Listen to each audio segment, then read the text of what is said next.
जान, doctor पूजा आपली family doctor Avinash म्हणाला. जुईने हसून प्रतिसाद दिला त्यांना. काय काय होते तुम्हाला? डॉक्टर पूजाने स्टेथोस्कोप देऊन चेक करायला सुरुवात केली. मला कालपासून थोडी चक्कर येते.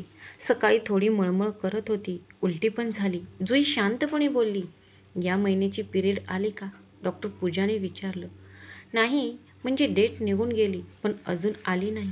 जुई थोडं लाजत बोलली, कारण अविनाश मागेच सोफ्यावर बसला होता.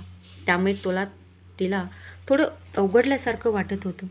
मला वाटतं तुम्ही एकदा प्रेग्नन्सी टेस्ट करून घ्या. डॉक्टर पूजा पर्समधून प्रेग्नन्सी किट बाहेर काढत बोलली आणि जुई जबरदस्त शॉक झाली. अविनाशसुद्धा शॉकमध्ये उठून उभा राहिला. नाही नाही, असं काही नसेल, जस्ट ॲक्सिडेंटी झाली असेल. जुई प्रचंड घाबरून अडकत बोलली. मॅडम, घाबरण्यासारखं काय आहे? तुमचं लग्न झालं आहे. मला वाटतं तुम्ही एकदा चेक करावं. डॉक्टर पूजा हसून म्हणाली. लग्न झालं आहे, पण अजून तरी आमच्यात ते ऑल रिलेशन झालं नाही. हे हिला कसं सांगू? जुईने टेन्शनमध्ये अविनाशकडे पाहिलं. अविनाशने डोळ्यांनीच तिला इशारा केला, जणू त्याचा तिच्यावर पूर्ण विश्वास होता. रिझल्ट निगेटिव्ह येणार हेच तो डोळे मिटून तिला सांगत होता. जुई, डॉक्टर पूजाच्या हातून किट घेतले. यावर एकच लाईन आली तर निगेटिव्ह आणि 2 आल्या तर प्रेग्नंट आहात. डॉक्टर पूजा हसून बोलली. जुईने जबरदस्ती हास्य केलं आणि किट घेऊन वॉशरूममध्ये गेली. आता तिच्या छातीत प्रचंड धडधड होत होते. भीतीने शरीर पण थोडं कापत होतं. तिने डोळे मिटून स्वतःला शांत करण्याचा प्रयत्न केला. रिझल्ट निगेटिव्ह येणार, डोंट वरी. जुई दीर्घ श्वास घेत स्वतःलाच म्हणाली. पण पॉझिटिव्ह आला तर? विचारानेच तिला धडकी भरली. नाही, असं कसं पॉझिटिव्ह येईल? आपल्याला अजून कोणी स्पर्श केला नाही, मग पॉझिटिव्ह कसा येईल? शक्यच नाही. जुईने नकारार्थी मान झटकली आणि एक दीर्घ श्वास घेऊन चेक करू लागली. तिने किटवर युरिन टाकलं आणि वर पाहू लागली. हृदय थोडं जास्त थोड्या उड्या मारत होतं. अचानक शरीर पण गरम झालेलं. तिने घाम पुसत किटकडे पाहिलं आणि आता त्याची तब्येत निराश झाली. तिला तिच्या डोळ्यांवर विश्वास बसत नव्हता. तिने एकाच हाताने डोळे चोळून पाहिलं, पण तेच दिसत होतं. किटवर डार्क लाईन्स होत्या. तेही 2 क्षणात तिला गरगरल्यासारखं वाटलं. तिने एका हाताने डोकं पकडलं. हे चूक आहे, इम्पॉसिबल. मी प्रेग्नंट कशी असू शकते? नाही, हे खोटं आहे, साफ खोटं आहे. नाही, तिने झटका लागावं तसं हातातील स्लाईड फेकून दिली आणि भिंतीला चिकटून ती त्या स्लाईडकडे घाबरून बघू लागली. हे तर मेडिकल मशीन आहे. खोटं कसं सांगेल? म्हणजे मी खरंच प्रेग्नंट आहे? विचारानेच तिला हुंदका आला. ते थरथरत्या हाताने तोंडावर हात ठेवला. अविनाशला कळलं तर नाही. नाही, मी पवित्र नाही आहे. मी त्यांच्याशिवाय कोणावरच प्रेम नाही केलं. मी फक्त त्याची आहे. नाही. तिच्या डोक्यात एक मोठी कळ उठली आणि ती डोकं पकडून क्षणात धडकन जमिनीवर आदळली. आता तिला पूर्ण काळोख दिसत होता. दुरून कुठून तरी दरवाजा ठोवण्याचा बारीक आवाज येत होता आणि पाठोपाठ तिला स्वतःचं नाव पण ऐकू येत होतं. जान, तू ठीक आहेस का? दरवाजा उघड. अविनाशचा आवाज येत होता. तिच्या अविनाशचा हळूवार काळजीवाला आवाज. पण त्याची त्याच्या लायक होती का? कधीच नव्हती. आणि आत्ता तर ती त्याच्यासमोर उभे राहण्याच्या सुद्धा योग्य नव्हती. त्याला फसवलं. आपण त्याला फसवलं. मेंदू सुन्न झालेला तिचा आणि आता फक्त आणि फक्त गर्द काळोख दिसत होता. बाकी काहीच नाही. तिथेच कोणी उठली. पूर्ण ओळीचिंब झालेली. तिने सैरभैर होत बाजूला पाहिलं. तिच्याच रूममध्ये होती. आपल्याला स्वप्न पडलं होतं का? तेही इतकं भयंकर? कल्पनेनेच तिला थरथर कापायला झालं. तिने कसंबसं स्वतःचा चेहरा हाताने पुसला. सध्या तिचा चेहरा निस्तेज झालेला होता. शरीर पूर्ण गरम वाटत होतं. एकदम आजारी असल्याची फिलिंग येत होती. तिने उलट्या हाताने पुन्हा एकदा घाम पुसला आणि बेडवरून खाली उतरली. रूममध्ये कोणीच नव्हतं. ती परत वॉशरूममध्ये गेली आणि आत्ता मात्र तिच्या तोंडावर हात गेला. डोळे गच्च भरून वाहू लागले, कारण समोरच ती प्रेग्नन्सी दाखवणारी स्लाईड पडली होती. म्हणजे ती स्वप्न नव्हतं, खरंच ती. मी प्रेग्नंट आहे. नाही नाही, प्लीज, हे स्वप्न असावं. अविनाश कुठे आहे? तो आपल्याला सोडून गेला का? नाही, तो नाही जाणार कधीच. नाही. तिने डोळे पुसले आणि पळतच बाहेर आली. तिने बाल्कनी पाहिली. तो नव्हता. कुठे गेला? विचार करत ती त्या पावलाने ती रूममध्ये बाहेर आली. पायात ताण नव्हता, पण तिला एकदा अविनाशला भेटायचं होतं. भरभर पायऱ्या उतरत खाली आली तर हॉलमध्ये मिस्टर आणि मिसेस देसाई बसल्या होत्या. ती दबकत त्यांच्या समोर गेली आणि तिला पाहताच त्या दोघांच्या चेहऱ्यावर आट्या उमटल्या. आंटी, अविनाश. ती पुढे काही बोलणार तोच नाव नको घेऊ त्याचं. तुझ्यासारखे नीच मुलीच्या तोंडून माझ्या मुलाचं नाव मला ऐकायचं नाही. चालती हो इथून. मिस्टर देसाई उठून जोरात ओरडले. तसे जुई घाबरून रडू लागली. मी काही नाही केलं, प्लीज मला. अविनाशला अडखळत रडत बोलत होती. केवढी नालायकाने हलकट आहेस, ज्याने तुझ्यावर जीव ओवाळून टाकला. त्याला असं चीट करताना लाज नाही वाटली? आम्ही तर अगोदरच तुझ्या विरोधात होतो, पण आता अविनाशसाठी तुला स्वीकारलं आणि तू काय केलं? बाहेर तोंड काळं करून आलीस. फसवलं त्याला तू, आणि वरून हे दुसऱ्याचं बाळ त्याच्या माथी मारायला आलीस. मिसेस देसाई दात ओठ खात तिरस्कार आणि बोलत होते. जुई रडत रडत नकारार्थी मान हलवत होती. मी काहीच नाही केलं, प्लीज माझं ऐकून घ्या. ती कशीबशी बोलत होती. तुझं साहित्य उचल आणि इथून निघून जा. तुला बघायची सुद्धा मला लाज वाटते. माझ्या मुलात काय कमी होतं म्हणून तू असं बाहेर गेली? फक्त 8 महिने त्याने तुला दूर ठेवलं ना? आपण कशासाठी?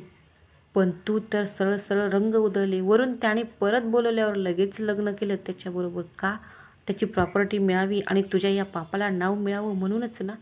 मिस्टर देसाई तावात ओरडत होते. हे सगळं बोलणं तिच्या जिव्हारी लागत होतं. बस आत्ताच इथून जाऊन कुठेतरी जीव द्यायची इच्छा होत होती. पण तिला एकदा अविनाशला बघायचं होतं. त्याची काळजी वाटत होती. उगीच मन सैरभैर झालेलं. तिने डोळे पुसले आणि मिस्टर देसाई समोर हात जोडले. प्लीज मला एकदा अविनाशला भेटू द्या. ती भीक मागत, ती रडत विनवणी करत त्याच्यासमोर उभी होती. स्वतःहून जा, नाही तर मी तुला नोकरांना हाकलून द्यायला सांगेल. जा आणि तुझं ते फडतूस साहित्य घेऊन ये. जा. मिस्टर देसाई रागात ओरडली. ती खूप जास्त घाबरली. रडत रडत ती पायऱ्या चढू लागली. तेवढ्यात तिचं लक्ष बाजूला गेलं. पायऱ्यांच्या जवळच आजोबा उभे होते. तिने वर करून नजरेने त्यांच्याकडे पाहिलं. स्टडी रूममध्ये आहे तो, ते बोलले. पण त्यांच्या नजरेत सुद्धा तिरस्कार होता, जो तिला घाव देऊन गेला. आजोबा.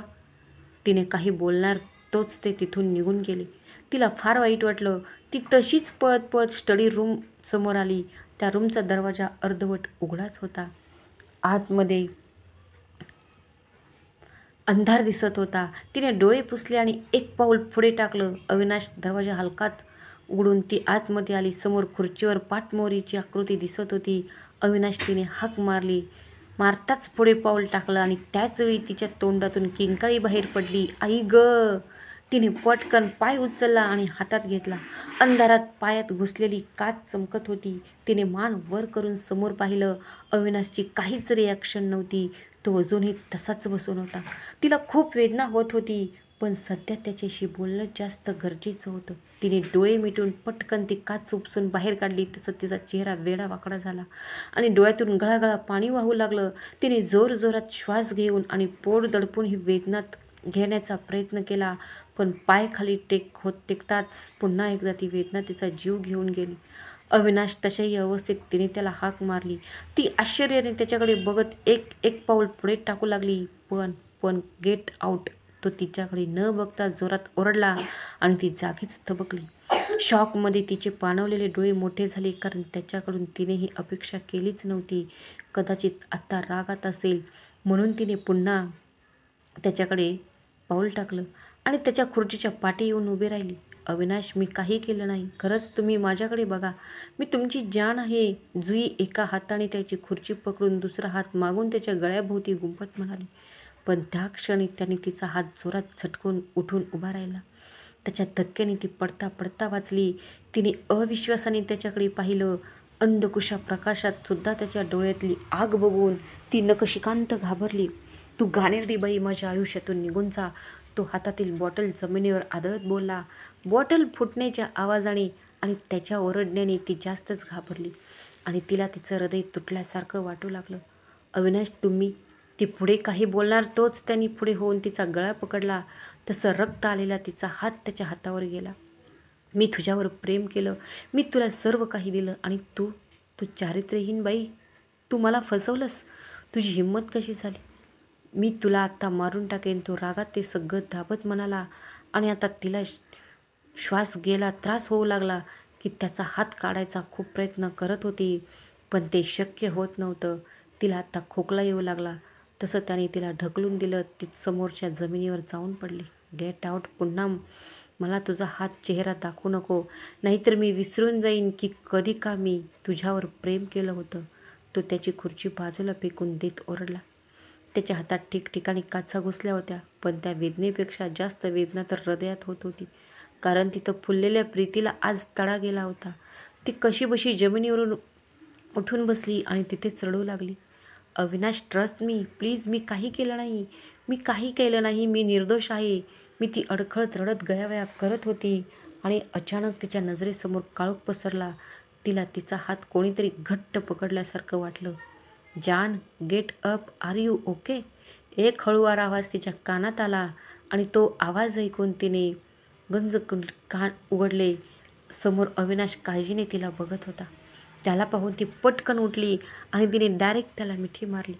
त्याला मिठी मारताच तिचे डोळे आपोआप मिटले गेले आणि त्यातून अश्रू बाहेर पडू लागले. तिला त्याच्याशी बोलायचं होतं, पण हुंदक्यामुळे शब्द घशात अडकले होते. अगोदरच तिचा श्वास कमालीचा वाढला होता. त्यात डोळे दुखत होते आणि डोक्याला पण काहीतरी पट्टी बांधल्यासारखं वाटत होतं. जान, रिलॅक्स. तो तिच्या पाठीवर प्रेमाने कुरवाळत हळूवार बोलला. अविनाश, मी तिला बोलायचं होतं, पण अजून शब्द बाहेर पडत नव्हते. श्वास मध्येच कोंडला होता आणि हृदयात काहीतरी अडकल्यासारखं वाटत होतं. तू काही केलं नाही, मला माहीत आहे. माझा तुझ्यावर स्वतःपेक्षा जास्त विश्वास आहे. मी तुला सांगितलेलं होतं, काळजी करू नको, मी सर्व काही ठीक करीन. तू आता विश्रांती घे. तो शांतपणे तिच्या कानात म्हणाला. तिला जास्तच हुंदका आला. आय ट्रस्ट यू म्हणायला फक्त 3 शब्द होते, पण त्या 3 शब्दांनी तिच्या हृदयाच्या घावावर जणू थंड वाऱ्याची फुंकर मारली होती. ती त्याची मिठी घट्ट केली. तिचं शरीर थरथर कापत होतं. तिने त्याला एवढी घट्ट मिठी मारली होती की तो सुद्धा हतबल झालेला. तिची मनस्थिती सध्या कोणीच समजू शकत नव्हतं.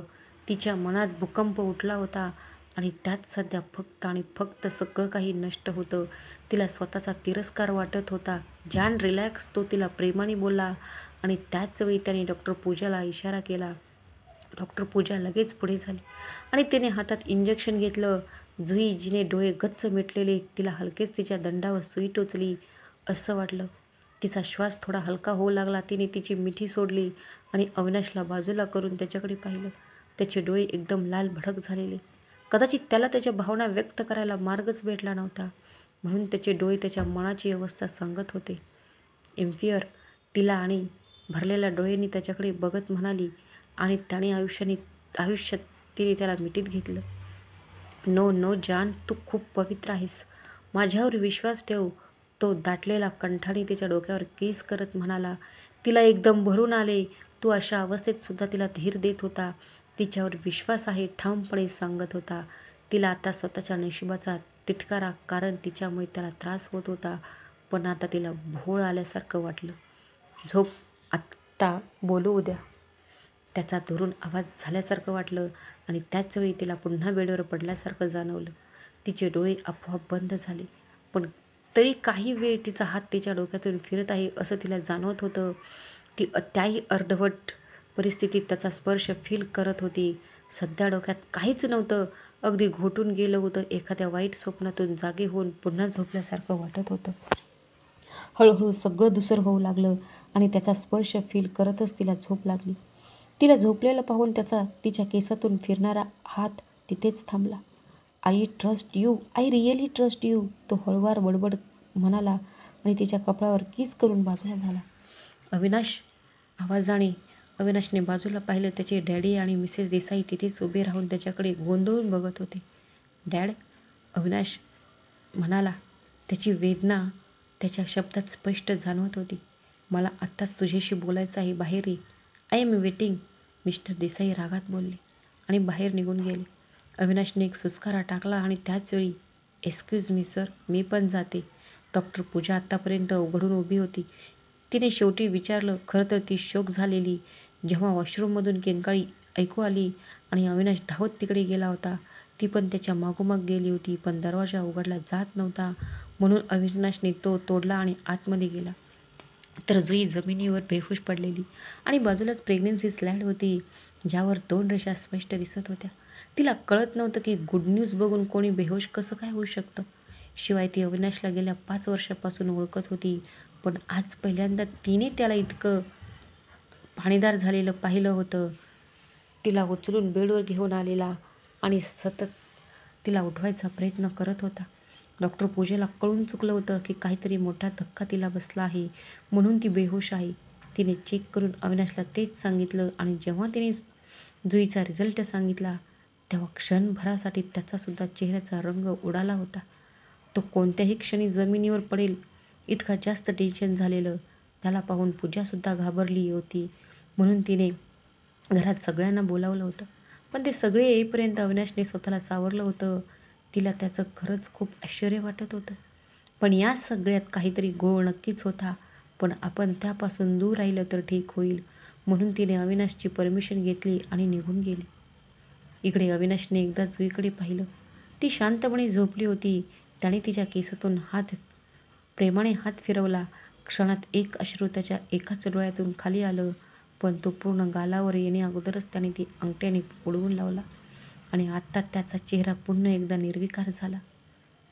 बाहेर मिस्टर देसाई आणि मिसेस देसाई वाट बघत होते. त्यांना उत्तर द्यायचं होतं. शिवाय शुद्धीवर आल्यावर जुई कशी रिॲक्ट करेल, कधी नॉर्मल होईल, विचारानेच तो पॅनिक होत होता. त्याला तिची जास्त काळजी वाटत होती. तो स्वतःला शांत ठेवायचा प्रयत्न करत होता, पण कधी कधी माणूस कितीही स्ट्रॉंग असला तरी आतून तुटलेला असतो. अविनाशने जुईकडे पुन्हा एकदा पाहिलं आणि तिच्यावर ब्लँकेट टाकून बाहेर आला. बाहेर मिस्टर देसाई इकडून तिकडे अस्वस्थपणे इरझाऱ्या घालत होते. तो येताच ते त्याच्यासमोर उभे राहिले. अविनाश, हे काय होतं? ती प्रेग्नेंट आहे तर तिला एवढा शॉक का बसला? आणि तू असं का बोलत होता की तुझा तिच्यावर ट्रस्ट आहे? खरं खरं सांग, हे बाळ कोणाचं आहे? मिस्टर देसाईंनी करारी या आवाजात विचारलं. मिसेस देसाईंच्या चेहऱ्यावर एक हास्य पसरलं, पण त्यांनी चेहरा मात्र एकदम गोंधळलेला हतबल ठेवला होता. माझंच आहे बाळ, अविनाश शांतपणे बोलला. आणि मिसेस देसाई ते गोड स्मित थोडं रागात बदललं. खोटं, साफ खोटं. जर ते बाळ तुझं असतं तर एवढा मोठा तमाशा झालाच नसता. ती मुलगी स्वतःच्या तोंडाने बोलत होती की तिने मिस्टर देसाईंना पुढचं बोलू वाटलं नाही. त्याने रागातून दुसरीकडे गेला. डॅड, बाळ माझं आहे. फक्त जेव्हा आमच्यात रिलेशन झालं तेव्हा ती शुद्धीत नव्हती. स्वतःचा गैरसमज झाला आहे, ती घाबरली आहे. पण don't worry, I handle it, Avinash निर्विकारपणे बोलला. आणि मिसेस देसाईचे डोळे मोठे झाले. का पण? मिसेस देसाई पुढे काही बोलणार तेवढ्यात, मला नाही वाटत की तू खरं बोलतोय. मी आत्ता तुला काही बोलणार नाही, पण लक्षात ठेव, हे जर खोटं असेल तर जुईला या घरात काहीच स्थान नाही मिळणार. मिस्टर देसाई शब्दावर जोर देत बोलले. अविनाश पण त्यांच्या नजरेला नजर देत होता. तसं मिस्टर देसाई रागात तिथून निघून गेले. अविनाशने एक सुस्कारा सोडला आणि तो पण पुन्हा त्याच्या पुढे जाऊ लागला. तोच अविनाश मागून मिसेस देसाईचा आवाज आला. अविनाश जागीच थांबला आणि त्यांनी मागे येऊन पाहिलं. आता तुला काय बोलायचं आहे? अविनाशने वैतागून विचारलं. तू खोटं बोलतो माहिती आहे मला, पण एक लक्षात ठेव, जर कोणी आपला विश्वासघात केला तर त्याच्यावर पुन्हा विश्वास कधीच ठेवू नये. आयुष्याचे बोल सांगत आहेत. भलेही आता प्रेमात सगळं माफ होत असतं. प्रेमात आपण समोरच्या व्यक्तीच्या चुका पोटात घालतो, पण नंतर त्या व्यक्तीची ती सोय बनवून जाते. दिसतं तसं नसतं हे सगळं. ज्या व्यक्ती खूप साध्या वाटतात, ज्यांच्यावर आपण कधी शंका पण घेऊ शकत नाहीत, अशाच व्यक्ती आपल्या मागे आपल्याला चीट करत असतात. डोळे उघडून बघ, जग बघ रे. उगीच भावनेच्या भरात काहीही करू नको. मला याचा अनुभव आहे. तुला पण माहिती आहे माझ्यासोबत काय झालेलं, म्हणून सांगत आहे. मिसेस देसाईने डोळ्यात पाणी आणून बोलल्या. अविनाश तिला इग्नोर करत बोलला. अविनाश, अरे गेले 15 वर्ष तुझ्यासोबत आहे. तुला आईचं प्रेम दिलं, काळजी वाटते रे तुझी. पहिलंच तो दोघींना गमावला. आता जास्त काही झालं तर तुटून जाशील. खूप भीती वाटते. समजून घेणारे माझ्या अनुभवाचे बोल आहेत तुझ्या काकांनी मला. पण आता मिसेस देसाईंनी जोरात चढायला सुरुवात केली होती. अविनाश त्यांच्याजवळ गेला. मी माझ्या लाईफमध्ये कधीच चुकीचं होऊ देणार नाही, प्रॉमिस, तो तिचे डोळे पुसत बोलला. तिने लगेच त्याला मिठी मारली. अविनाश, भीती वाटते रे तुला काही झालं तर. ती मुलगी तुला सोडून गेली तर पूर्ण तुटून जाशील. म्हणून आत्तापासूनच तो रडायची तयारी कर. मिसेस देसाई रडत रडत म्हणाल्या. Maugham please don't interior in my personal life, I don't like it, तो मिसेस देसाईकडे दूर करत बोलला. माहिती आहे, पण काय करणार, आई आहे मी, काळजी वाटते. मिसेस देसाई डोळे पुसत म्हणाली. डोंट वरी, मी ठीक करेन सगळं. अविनाश बोलला आणि निघून गेला. तसंच मिसेस देसाईंनी रागात पदर झटकला. बावळट कुठला, जिला घराबाहेर काढायला हवं तिच्यावर ट्रस्ट करतोय मूर्ख. शिट, करायला गेले आणि झालं भलतंच. मला सक्सेस का मिळत नाही? आता पुढे काय आणि कसं होणार? उर्वरित भाग लवकरच. श्री स्वामी समर्थ. धन्यवाद.